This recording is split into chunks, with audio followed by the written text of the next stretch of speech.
So let's now discuss about a few key concepts which are often used in unemployment and employment policy. So first of all, we have to consider that employment is not only an Australian policy, aspect. It's something which is also recognized among the Sustainable Development Goals. Sustainable Development Goal 8, for example, speaks about decent work and economic growth. And if you go onto the UN's website and click on that, you would see the operational framework and even the guidelines the UN is suggesting to consider improving access to work among member nations. So in Australia, the Australian Bureau of Statistics provides the definition of employment and unemployment. So, and this definition is very much based on internationally agreed standards in defining unemployment and the key indicators which can be taken into account, which are often taken into account in the way we understand and define who is an unemployed person and who is an employed person. So pretty much to be classified as unemployed, a person needs to meet the following three criteria. They must not be working for more than 1 hour in the week of reference. And the week of reference is the exact week in which we are looking at. So the second is actively looking for work in the previous 4 weeks. And the third is to be available to start work in the reference week. So clearly this,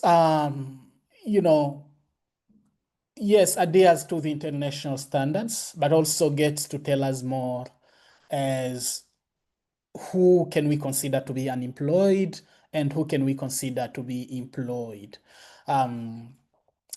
So the Australian Bureau of Statistics, for example, refers to an employed person as those aged 15 years and over who were not employed in the week of reference, as I said. And this, of course, may go on to considering other things like whether a person had actively looked for full-time or part-time work at any time in the 4 weeks up to the end of the reference week and were available for work in the reference week. So this also might look at things like, was this person waiting to start a new job within 4 weeks from the end of the reference week and could have started in the reference week if they had a job offer in those weeks. So, and again, of course, this speaks to the fact that being employed is only looked at as long as you work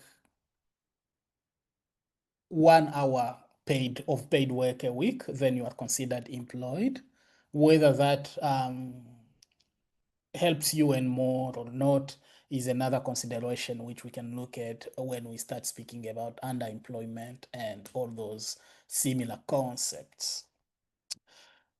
So in terms of categorizing, definitely this takes us to look at the labor market and how people are grouped in the labor market based on whether they meet the employment or unemployment definition or not. And that brings two separate groups in the labor market.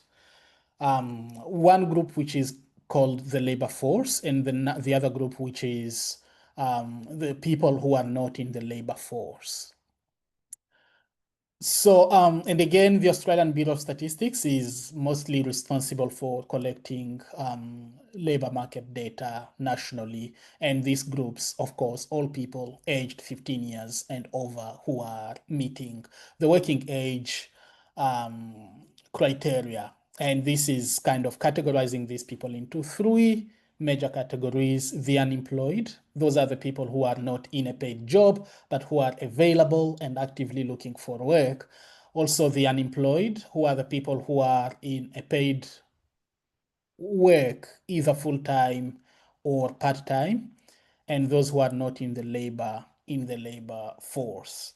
So the labor force technically refers to those people who are unemployed because they don't have a job, and those who are employed, whether part-time or full-time work. So if you can't meet any of these three criteria, then you fall into the category of people who are not in the labor force. And that can include many different categories: people who are permanently unable to work, maybe because of specific conditions such as disability or anything like that.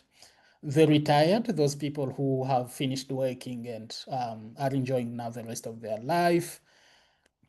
And those people who are not looking for a job for reasons other than retirement or conditions that make them unable to engage in paid work. So if we can look at this in another way, we can think of the population in scope and look at those who are engaged in economic work as the employed people, those who are not employed as the unemployed. And these unemployed include people who are not engaged in the economic work, and that entails people who are actively looking for work, those who are available to start work anytime soon. And of course, both the employed and the unemployed fall into the labor force. This is very important consideration when it comes to defining unemployment and unemployment rate in particular, which is the percentage of the total labor force. That is, the people who are employed and those who are unemployed. So another very important concept is that the concept of participation rate. This entails simply the people who are really participating in the labor force. This is just giving you some statistics around how many people, for example, are looking for the job. And there is a specific formula to calculate that. That is, you get the labor force. That's the total population of those who are employed and unemployed. You divide it by the working age population. The working age population includes everyone in between 15 years and the retirement age. And you divide the labor force by the working age, and then you multiply by 100 to get the percentage. So if we can get the example of the labor force as 13.3 million people, and maybe the working age population is 20 million, then we can divide and multiply by 100 to get the percentage of the number of people, or what is known as the participation rate, the people who are participating in the labor market. So under this website, you have specific formulas on how you can calculate all these to engage in understanding the policies around and even the definitions we get to apply to unemployment and employment. So another very important definition we might want to consider is this concept of underemployed. These are the people who worked part-time but were available for work and wanted to work more hours. And these are also the people, it can also include people who worked full-time but worked part-time hours for economic reasons, maybe have precarious full-time work which can't help them meet the ends meet, and then they have to take additional employment elsewhere to meet ends meet. So we also have this concept of the discouraged. These are people who are job seekers, but who are kind of discouraged and had simply stopped looking for job for several reasons. And these can be specific reasons which vary from individual to individual. They are simply not incorporated into the labor force just because they are no longer looking for a job, even if they must still be considered, you know, job seekers or unemployed to some extent.